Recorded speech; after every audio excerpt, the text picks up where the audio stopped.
This is a video on how to find the correlation coefficient R without a statistics utility. So basically you can use a calculator to do the calculations, but you're finding it without the use of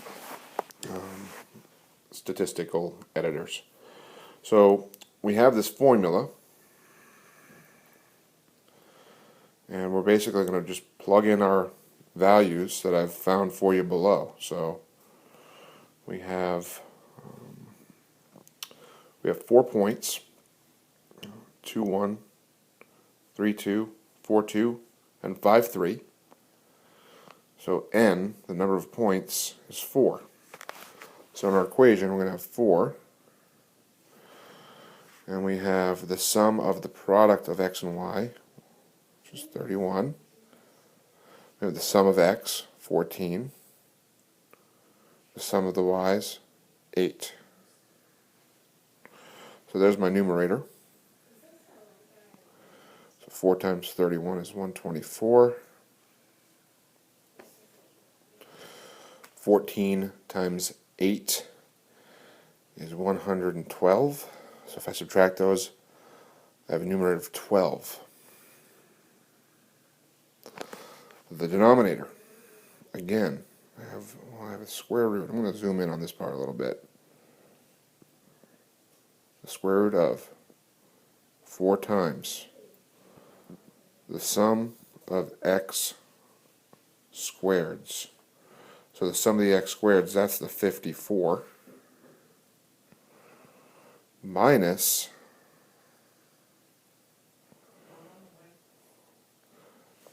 the 196, the sum of x, which is 14 and then squared. And we're going to multiply that by 4 times the sum of the y's squared, that's the 18. And we're going to subtract from that the sum of the y's squared, that's the 64. So we've got some calculations to do. We already know the top is 12. What's the bottom going to be? So let's see. I'm going to do this all in a different color here. So 4 times 54, 216, minus 196,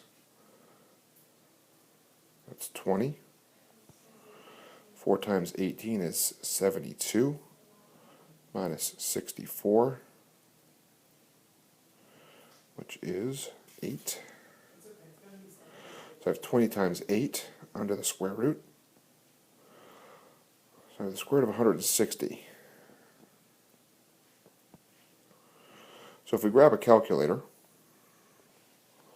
we get a decimal, and the decimal is 0.94868. It goes on for quite a ways, but we're going to stop right there.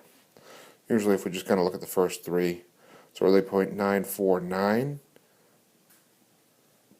is the correlation coefficient.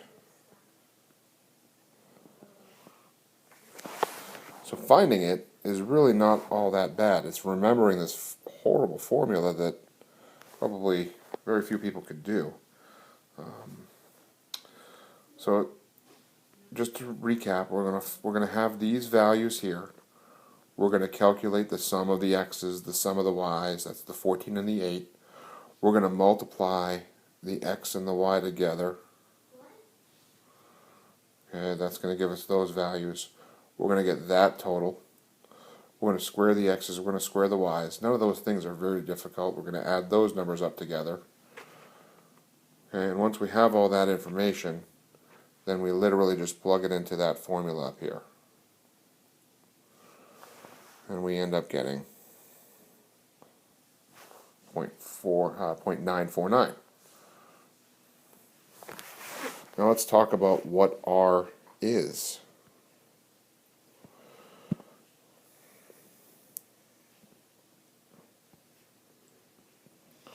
R has to be a value between -1 and 1. What it determines is the strength of the linear relationship.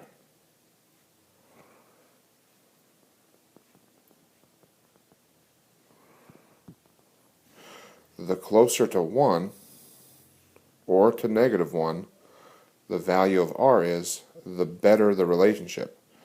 If you get an r value of 1, it is considered perfect. If you get a value of -1, it's also perfect.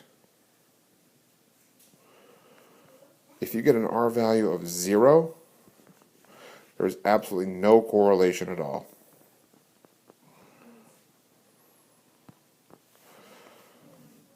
So basically, your r value tells you how strong a scatter plot might be. So if we looked at the actual scatter plot for the points that we had on the last page.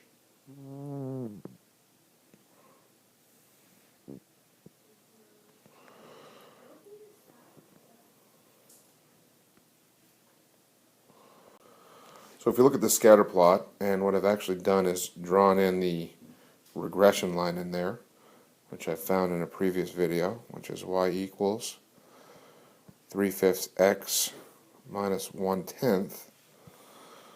The r value again was 0.949.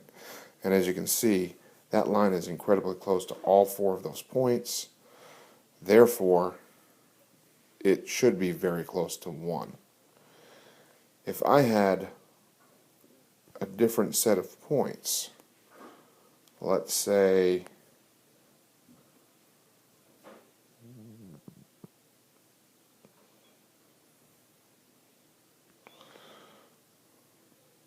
one, 1, 3, 2,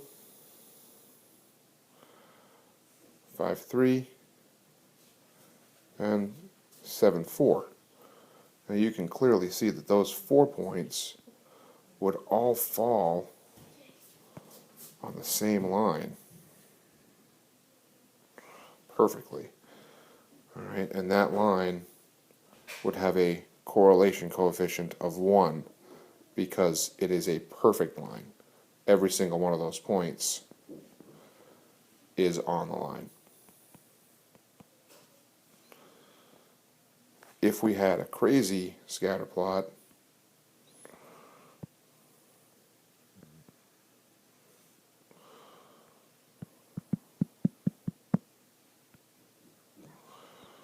try that a little bit bigger.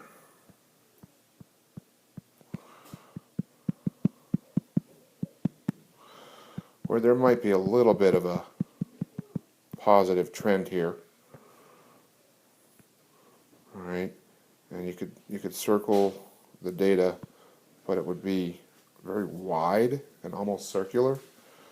Then you can expect a lower correlation coefficient. You can still expect it to be positive because the slope of the line would be positive, but just estimating it might be somewhere in the 0.6 range or the 0.5 range.